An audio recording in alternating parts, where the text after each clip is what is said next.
ఓం నమ శివాయ. మనం శివమహాపురాణం అంతర్గతంగా విభూతి ధారణ గురించి తెలుసుకుంటున్నాం. నిన్న మనం శాస్త్రోక్త విభూతి ధారణం గురించి తెలుసుకున్నాం. భస్మధారణం అనేది మనుష్యుని జీవితాన్ని కొత్త దారికి తిప్పగలిగిన ఒక విశేషం. మనకి వాసనలు అని కొన్ని జన్మల నుండి తరుముకు వస్తూ ఉంటాయి. అంటే మనస్సు ఒక సుఖానికి అలవాటు పడిపోయి ఉంటుంది. కొంతమందికి వాళ్ళు చేసేది తప్పు అని, అది వ్యసనమని, అలా చేయడం చాలా హేయమైన విషయమని వాళ్ళకి తెలుసు. అటువంటప్పుడు వాళ్ళని ఆ పని ఎందుకు చేస్తున్నారు అని మనం అడిగితే అలా చేయకుండా ఉండలేకపోవడం తమ బలహీనత అని వాళ్ళు చెప్తారు. చాలామందిలో ఉండేది అదే కదండి. కొన్ని కొన్ని వ్యసనాలు మానేయమని చెప్పినా కానీ మానలేకపోతున్నాను అంటూ ఉంటారు. దీనినే శాస్త్రం వాసనాబలం అని పిలిచింది. అటువంటి వారు దారి తప్పి గత జన్మల నుండి ఒక తప్పు పనికి అలవాటు పడిపోయారు. శరీరం వదిలిపెట్టేసిన మనస్సు అదే కాబట్టి ఆ వాసన జీవుణ్ణి పట్టుకుంటుంది. ఆ వ్యసనం వాళ్ళని తరుముతూ ఉంటుంది. అటువంటి వ్యసనం జీవులను ఎప్పుడూ పాడు చేయాలని చూస్తూ ఉంటుంది. అలా మనల్ని పాడు చేయాలని చూసే వాసనను మనం అధిగమించగలగాలి. ఇలా అధిగమించడానికి వీలుగా ఈశ్వరుడు ఒక్క మనుష్య జన్మలో మాత్రమే మనకి బుద్ధి అనే దానిని ఇచ్చాడు. ఇతర ప్రాణులకు అటువంటి బుద్ధి లేదు. బుద్ధి అంటే మన వాసనా బలాన్ని గెలిచే ప్రయత్నాన్ని మనం చేయడం. మనకు తెలుసో తెలియకో భస్మాధారణ చేస్తున్నాం. అది శివచిహ్నం. శంకరుడు భస్మం పెట్టుకున్నాడు కదా. శంకరుడు అని చెప్పినప్పుడు దానిని కేవలం శైవంగా భావించకూడదు. శివ అని అన్నప్పుడు దానిని పరబ్రహ్మంగా మనం గుర్తుపెట్టుకోవాలి. సం అని అన్నప్పుడు ఏది నిత్య సుఖము, ఆనందము, సమస్త సుఖములను ఇయ్యగలిగినటువంటి పరబ్రహ్మము అది అనే విషయాన్ని మనం మర్చిపోకూడదు. అటువంటి పరబ్రహ్మం సాకారంగా కనబడితే అది విభూతిధారణ చేసి కనబడుతోంది. అనేకమైన దేవతా స్వరూపాలు విభూతిధారణ చేస్తాయి. శాస్త్రంలో చాలామంది దేవతలు విభూతిధారణ చేసి ఉన్నట్టుగా మనం గమనించగలం. తర్వాత అనేకమైన మార్గాలు లోకంలో వచ్చి అనేక రకాలైన చిహ్నాలను ధరించడం అనేది లోకంలో వచ్చింది, కానీ అంతకుముందు లేదు. కానీ ఇలా అనేక రకాలైన చిహ్నాలను ధరించడంలో కూడా దోషం లేదు. ఎందుకంటే ఎవరు చేసినా ఒక మంచి పనికే కదండి చేస్తారు. ఎవరు చేసినా ఒక తత్వాన్ని చూపించడానికే చేస్తారు. అందులో దోషం కానీ ఎక్కువ తక్కువలు కానీ లేవు. మనం విభూతి ధారణ చేస్తే మనకు ఉన్న వాసనా బలాన్ని మనం గెలవగలిగిన శక్తిని మనకి ఈశ్వరుడు ఇస్తాడు. పాపక్షయం అంటే ఇదే. గతంలో అరుణాచల క్షేత్రం గురించి మనం విన్నప్పుడు మనం అరుణగిరినాథర్ అనే ఆయన గురించి చెప్పుకున్నాం. ఆయన సుబ్రహ్మణ్యేశ్వర స్వామి వారి దర్శనం పొంది సుబ్రహ్మణ్యుడి మీద స్తోత్ర రచన చేశాడు. అరుణగిరినాథర్ జీవితాన్ని పరిశీలించినట్లయితే ఆయన ఒక వేశ్యాపుత్రుడు. ఒక వేశ్య ఒక పురుషుడితో భోగించడం వలన అరుణగిరినాథర్ పుట్టారు. అదే వేశ్య వేరొక పురుషుడితో భోగించడం వలన వేరొక స్త్రీ పుట్టింది. కానీ ఆవిడ వేశ్య కనుక పురుషులు పితృత్వాన్ని అంగీకరించలేదు, భోగించి వెళ్ళిపోయారు. ఈవిడికి మాత్రం ఇద్దరు పిల్లలు ఉండిపోయారు. ఇద్దరు పిల్లలు ఈవిడిని అమ్మ అనే పిలిచేవారు. నాన్నలు వేరువేరు. ఈ విషయం ఆ వేశ్యకు తెలుసు. ఆ వేశ్యకు మరణకాలం సంభవించింది. మరణిస్తూ ఆడపిల్లని పిలిచి ఆ ఆడపిల్ల చేతిని మగపిల్లవాడి చేతిలో పెట్టి ఆవిడ ఒక మాట చెప్పింది. వీడు చిన్నపిల్లవాడు, వీడికి తెలియదు. నీ తండ్రి వీడి తండ్రి ఒకరు కాదు. నా శరీరం ఇద్దరు పురుషుల చేత భోగించబడింది. ఆ ఇద్దరు పురుషుల తేజ ఫలితంగా వీడు నువ్వు నా కడుపున పుట్టారు. కానీ మీరు ఒక తల్లి బిడ్డలు కనుక వీడిని ఒక తమ్ముడిగా చూసి వీడిని ఆదరించి రక్షించవలసింది అని చెప్పి ఆ పిల్లవాడి చేతిని ఈవిడి చేతిలో పెట్టి ఆవిడ కన్ను మూసింది. అయితే ఈ అక్కగారు గొప్ప ఐశ్వర్యవంతురాలు. ఎంతో కష్టపడి తమ్ముడిని పైకి తీసుకువచ్చింది. కానీ ఈయన పుట్టుకతో అపారమైన స్త్రీలోలుడు. ఈయన జీవుడికి ఆ వ్యసనం ఉంది. ఈయన స్త్రీ భోగమే జీవితంగా గడుపుతున్నాడు. అంటే తండ్రి వాసనలు ఇతనిలో ఉన్నాయి, ఇతని వాసనలు ఈ జన్మలో కూడా వచ్చేసాయి. ఐశ్వర్యం అంతా అయిపోయింది. చివరకు ఇద్దరు నిర్ధనులు అయిపోయారు. అయిపోయిన తర్వాత ఆయన ఒకరోజు అక్కగారి దగ్గరికి వచ్చి, అక్క, నువ్వు డబ్బు ఇస్తావా ఇవ్వవా? నేను స్త్రీభోగం అనుభవించకుండా ఉండలేను, కాబట్టి నేను వేశ్యవాడకు వెళ్ళాలి, డబ్బు ఇవ్వు అని హఠం చేశాడు. అప్పుడు అక్కగారు అంది, నాయనా, నా దగ్గర ఏమీ లేదు, తినడానికి లేక నేను పస్తులుంటున్నానని చెప్పింది. అది నాకు అనవసరం, డబ్బు ఇస్తావా ఇవ్వవా అని అడిగాడు. అప్పుడు అక్కగారు, అతనిని అక్కడే కూర్చోమని చెప్పి వీధి తలుపు వేసి లోపలికి వెళ్ళి ఆవిడ తన శరీరం మీద ఉన్నటువంటి వస్త్రాలన్నింటినీ తీసివేసి గదిలోకి వచ్చింది. వచ్చి ఇలా అంది, ఈవేళ నీకొక రహస్యం చెబుతున్నాను విను. నీ తండ్రి నా తండ్రి ఒక్కరు కాదు. మనిద్దరం ఒక తల్లి కడుపున పుట్టాం. నేను నీకు డబ్బు ఇవ్వలేను, నా దగ్గర డబ్బు లేదు. కానీ ఈ శరీరం స్త్రీ శరీరం కదా, దీనిని అనుభవించు అంది. అరుణగిరినాథర్ ఈ మాటలను విన్నాడు. ఒక్కసారి అక్కగారిని చూశాడు.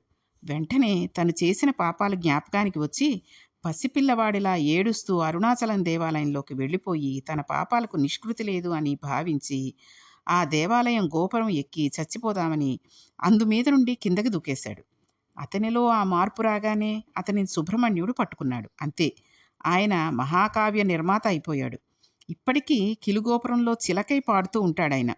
మనం పరిశీలించినట్లయితే ఎన్నో జన్మల వాసనా బలాన్ని ఒక్క సంఘటన మార్చేస్తుంది అనే విషయాన్ని ఈ కథ ద్వారా మనం తెలుసుకోవచ్చు.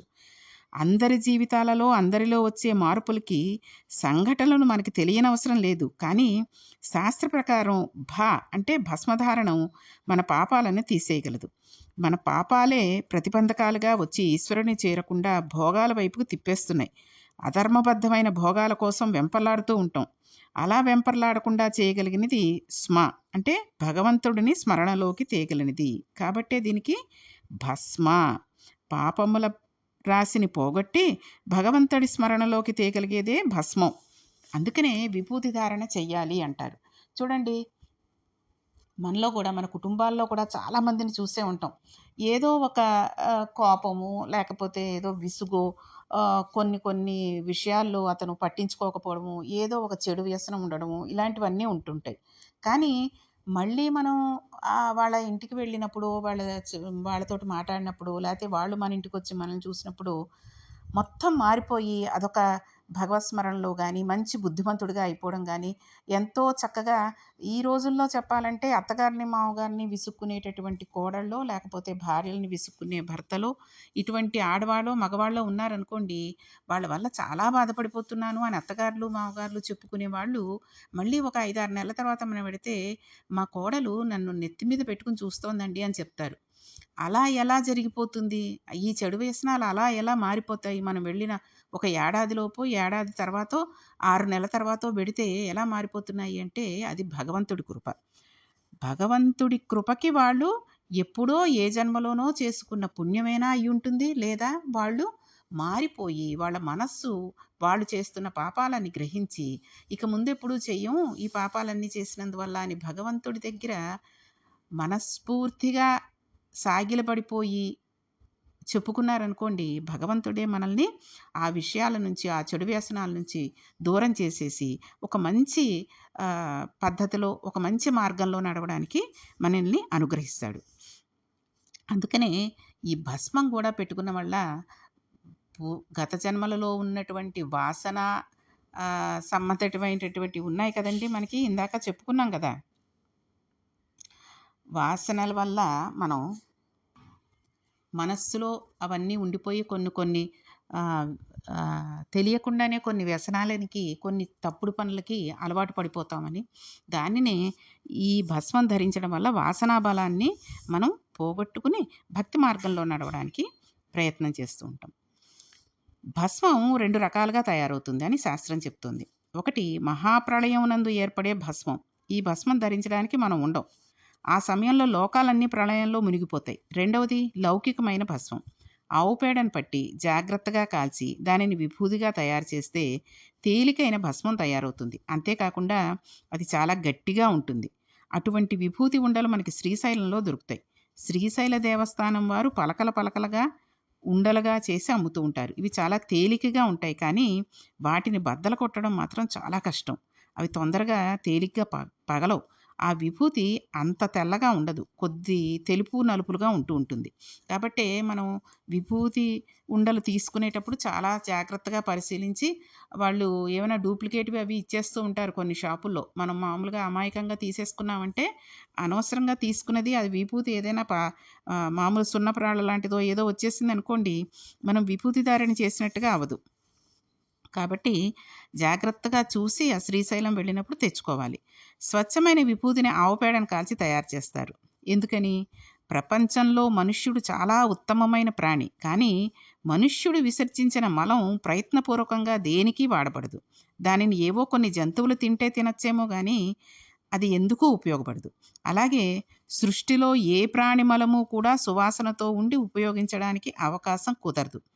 కానీ ఒక్క ఆవు పేడ మాత్రం సుగంధభూయిష్టమై సూక్ష్మక్రిములన్నిటినీ సంహరించి నేలను మంగళప్రదంగా మార్చి భూతప్రేత పిశాచాదుల వంటివి అక్కడకు వచ్చి కూర్చోలేని స్థితిని కల్పించి అక్కడ పూజ చేసుకోవడానికి వీళ్ళకు యోగ్యతను సిద్ధింపచేయగలదు. ఒక్క ఆవు పేడకే ఆ శక్తి ఉంది. అందుకే పూర్వం పూజ చేయాలంటే ఆవు పేడ అలికేవారు. ఒంటిళ్ళలో కూడా చూడండి ఆవు పేడతో అలుక్కుని తర్వాత దేవుళ్ళని పెట్టుకునే చెట్టు గుమ్మాలలో కూడా చూడండి ముగ్గులు మామూలుగా ఏదో వేసేసుకునేవారు కాదు. ఆవు పేడ తీసుకొచ్చి శుభ్రంగా కళ్ళాపి జల్లుకుని అది ఆరిపోయిన తర్వాత దాని మీద ముగ్గు పెట్టుకునేవారు. ఎందుకని? ఇతరమైన సూక్ష్మక్రిములు కానీ వేరే ప్రేత పిశాచాలు గాలి ధూళి వంటివి కానీ ఇంట్లోకి ప్రవేశించకుండా ఆవు పేడ అడ్డుపడుతుందన్నమాట. అందుకనే ఆవు పేడను అలికేవారు. అటువంటి ఆవు పేడను కాల్చినప్పుడు వచ్చిన భస్మం ఏది ఉందో ఆ భస్మం చాలా గొప్ప భస్మం. ఈ భస్మాన్ని మనం పెట్టుకుంటాం. అలాగే యజ్ఞగుండంలో యజ్ఞం పూర్ణాహుతి అయిపోయిన తర్వాత దర్భను కాల్చి తీస్తారు. దానిని కూడా బొట్టుగా పెట్టుకుంటారు. చూడండి మనం కూడా ఆవు పేడ దొరికితే చక్కగా తీసుకొచ్చి వాటిని పిడకల కింద చేసుకుని అవి బాగా ఎండిపోయిన తర్వాత అవి కాల్చుకుని భస్మంగా కూడా చేసుకుని ఈ మామూలు విభూదిలో మనకి ఎందుకంటే అంత విభూది ఎక్కువగా దొరకదు కదండి. ఈ విభూదిలో కలుపుకొని కూడా పెట్టుకుంటూ ఉండొచ్చు. అయితే ఈ భస్మం చేసేటప్పుడు కొన్ని రకాలైన మంత్రాలు అవి చెప్తూ ఉంటారు కాబట్టి మనం ఉత్తి ఆవు పేడని భస్మంగా చేసేసి దాన్ని పెట్టేసుకోవడం దానివల్ల ఫలితం ఉంటుంది. కానీ శాస్త్రపరంగా ఫలితం ఉండదు. కాబట్టి ఇటువంటి భస్మం పాపాలను తీసేస్తుంది. వాసనాబలం చేత చేస్తున్న పాపాలను ఆ వాసనా బలాలని కూడా పోగొడుతుంది. అది ఏ రకంగా మనల్ని రక్షిస్తుందో మనకు తెలీదు. శాస్త్రం భస్మాన్ని 32 స్థానాలందు ధరించమని చెప్పింది. అయితే మనం లలాటమునందు మాత్రం తప్పనిసరిగా ధరిస్తాం. లలాటము అంటే నుదుటి మీద తప్పకుండా అంటే 2 కనుబొమ్మలకి మధ్యలో పెట్టుకోవాలన్నమాట. భస్మం లలాటమునందే ఎందుకు ధరించాలి అని మనకొక అనుమానం వస్తుంది కదండి. అనుమానాలు ఎక్కువ కదా మనకి. మామూలుగా ఎవరైనా ఏదైనా మంచి చెప్తూ ఉంటే దానికి ఒక మాట చెప్తాం. హరినాపి హరేనాపి బ్రహ్మణాపి సురైరపి లలాట లిఖితారేఖ పరిమాస్తు నశక్యతే. బ్రహ్మ నుదుటి మీద రాసిన రాత పోదు అని మనం నమ్ముతాం. కానీ ఆ రాతను కూడా పోగొట్టగల శక్తి భస్మానికి ఉంది. నుదుటి మీద పెట్టుకున్న 3 భస్మరేఖలను త్రిపురాండ్రములు అంటారు. పుండ్రము అనే మాట అసలు దక్షిణ భారతదేశంలో లేదు. పరమాచార్య స్వామి వారు ఈ విషయాన్ని ఒకసారి చెప్పారు. భజన సాంప్రదాయం భగవంతుని నామాన్ని అందరూ కలిసి చెప్పడం అనేది మహారాష్ట్రలో ఉన్న పండరీపురంలో ఉంది. వాళ్ళు పుండరీకం అని పిలుస్తారు. భక్తులందరూ కలిసి దైవ సంబంధమైన ఒకే మాటను గట్టిగా ఉచ్చరిస్తారు. ఉదాహరణగా మనం చెప్పుకోవాలనుకుంటే ఏముందండి, గోవిందా అని ఒకళ్ళు అన్నారనుకోండి తిరుపతి లైన్లో వెనకాల వాళ్ళు గోవింద అంటారు. అంటే ఈ గోవింద గోవింద అనేది ఒక పుండరీకం. అలాగే కొన్ని చూడండి ఇప్పుడు లలితా సహస్రం చదువుకునే వాళ్ళు తర్వాత కొన్ని చోట్ల సత్సంగాలు ఉంటూ ఉంటాయి. అటువంటప్పుడు అందరికీ ఆ పాట రాకపోవచ్చు, ఆ శ్లోకం రాకపోవచ్చు. కానీ వాళ్ళు పాడేసిన తర్వాత ఆఖరిలో దాన్ని మళ్ళీ కొంత ఒక లైన్ లాంటిది ఉంటుంది. దాన్ని రిపీట్ చేస్తూ ఉంటారు. చూడండి, హరే రామ రామ రామ హరే హరే అంటే వెనకాల అందరూ చెప్పడానికి అవకాశం ఉంది. ఇది సులభంగా వచ్చేస్తుంది కాబట్టి. కానీ కొన్ని పాటలు కొంతమంది తమిళ పాటలని ఆ పాటలని ఈ పాటలని పాడేసి ఆఖరిని శ్రీనివాసం భజే అంటూ ఉంటారు. ఆ ఆఖరి శ్రీనివాసం భజే మాత్రం మనం చెప్పుకోవచ్చు అనమాట. కాబట్టి అలాగే చూడండి, హనుమాన్ చాలీసా చెప్పినప్పుడు కొంతమంది గబగబా చెప్పేసుకుంటూ ఉంటారు. రామ లక్ష్మణ జానకి జై బోలో హనుమాన్కి అన్నమాట అందరూ చెప్పగలుగుతారు. కాబట్టి ఇలా అందరూ కలిసి చెప్పే నామాలని పుండరీకం అంటారు. పుండరీకం అంటే అందరూ కలిసి చెప్పడం. అలా అందరూ కలిసి చెప్పడం వలన అందరి ఆర్తికి ఈశ్వరుడు తొందరగా పలుకుతాడు. వైష్ణవుల నామాన్ని పెట్టుకుంటారు. అది ఊర్ధ్వపుండ్రం. అంటే నామాన్ని పైకి పెట్టుకుంటారు కాబట్టి దాన్ని ఊర్ధత్వంగా పెట్టుకుంటారు కాబట్టి ఊర్ధ్వపుండ్రం అంటారు. వాళ్ళ భగవంతుని నామాలను చెబుతూ తమ లలాటంపై నామం పెట్టుకుంటారు. భగవంతుని నామముల చేత పవిత్రమైన మంచి భావనలతో సద్బుద్ధి కలగాలని వాళ్ళు లలాటం మీద బొట్టు పెట్టుకుంటారు. అడ్డంగా పెట్టుకునే విభూతి పుండ్రం పుండరీకం అనేది కాలక్రమంగా దక్షిణ భారతదేశానికి వచ్చేసరికి పుండ్రం అయి కూర్చుంది.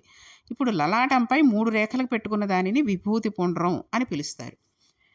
అయితే విభూతికి ఒక మారు పేరు కూడా ఉంది. విశేషణ భవతీతి విభూతి, విశేషంగా ఇయ్యగలిగినది అని ఇంకొక పేరు. అలా ఇయ్యబడే దానిని మహదైశ్వర్యం అని పిలిచింది శాస్త్రం. విభూతికి మహదైశ్వర్యం, చాలా గొప్ప ఐశ్వర్యము అని పేరు. సృష్టి అంతా నామరూపాలుగా ఉంది. ప్రతి వస్తువుకి నామము, రూపము, రంగు అనే 3 గుణాలు ఉంటాయి కదండి. మనం దేన్నైనా ఒక పేరు పెట్టి పిలిస్తే దానికి ఒక రూపం ఉంటుంది. వస్తువు పేరు చెప్పగానే దాని రూపం గుర్తుకొస్తుంది. ప్రతి పదార్థమునందు ఈ కంటిని ఆకర్షించే లక్షణాలు 3 ఉంటూ ఉంటాయి. అవే నామము, రూపము, రంగు. ఉదాహరణకి మనం ఏదైనా ఒక మామూలుగా ఇంట్లో వాడుకునే వస్తువుగా చెప్పాలంటే కూరల దగ్గర ఒక వంకాయలు తీసి బయట పెట్టమ్మా ఫ్రిడ్జ్లోంచి అన్నాం అనుకోండి, వంకాయ ఏ రూపంలో ఉంటుందో మనకు వెంటనే అర్థమైపోతుంది. దానికి ఆ పేరు వంకాయలు అని ఉంటాయి కదండి. దాని రంగు ఎలా ఉంటుంది? వంకాయ రంగు ఎలా ఉంటుందంటే వైలెట్ కలర్లో ఉంటుంది కదా. అవి తీసి బయట పెడుతూ ఉంటారు. అంటే ఈ చెప్పిన మనిషికి వెంటనే ఆ వైలెట్ కలరు, వంకాయ యొక్క రూపం, దాని పేరు 3 కూడా జ్ఞాపకానికి వచ్చేసి బుర్రలో అవి మెదులుతాయి.